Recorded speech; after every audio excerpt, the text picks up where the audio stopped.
j'estime que c'est une chance pour la France que d'avoir affaire à des hommes qui se disent nationalistes, qui sont à la tête de partis politiques nationalistes, et qui sont venus nous dire, notamment à Aix-les-Bains, nous voulons l'indépendance, c'est entendu, mais d'abord avec des étapes. Et même quand nous l'aurons acquise, nous ne voulons pas nous séparer de la France. Indépendants, libres et égaux, nous resterons avec vous dans l'interdépendance, nous créerons une communauté franco-marocaine, et ces hommes, nous voulons les écarter, ces hommes qui portent à nous l'avenir d'un peuple où il y a 4 millions de gens de moins de 20 ans, où nous devons demain faire coexister un Français et 30 musulmans. Alors ces hommes, nous aurions la sottise, nous aurions l'incompréhension de les écarter de notre chemin et de leur chemin, qui est le seul chemin de l'avenir. Je vous demande de méditer cela.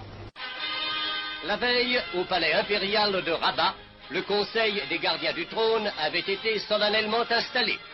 Si Becaï, Sisbi, pacha de Salé, le grand vizir El Mokri et le caïd Sita Rouassou composent ce conseil qui avait pour première tâche de désigner un chef de gouvernement.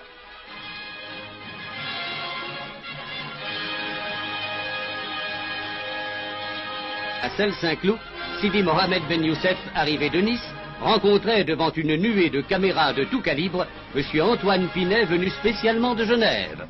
La fin du problème marocain est maintenant en vue.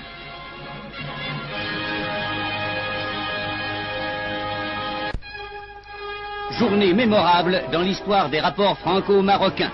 Au pavillon Henri IV à Saint-Germain, on a hissé les couleurs chérifiennes en même temps que M. Antoine Pinet reconnaissait au nom du gouvernement français Sidi Mohamed Ben Youssef comme souverain du Maroc.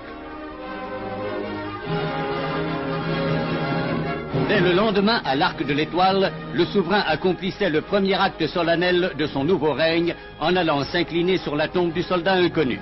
Geste d'hommage et d'amitié qui ouvre, semble-t-il, une ère de compréhension et d'apaisement.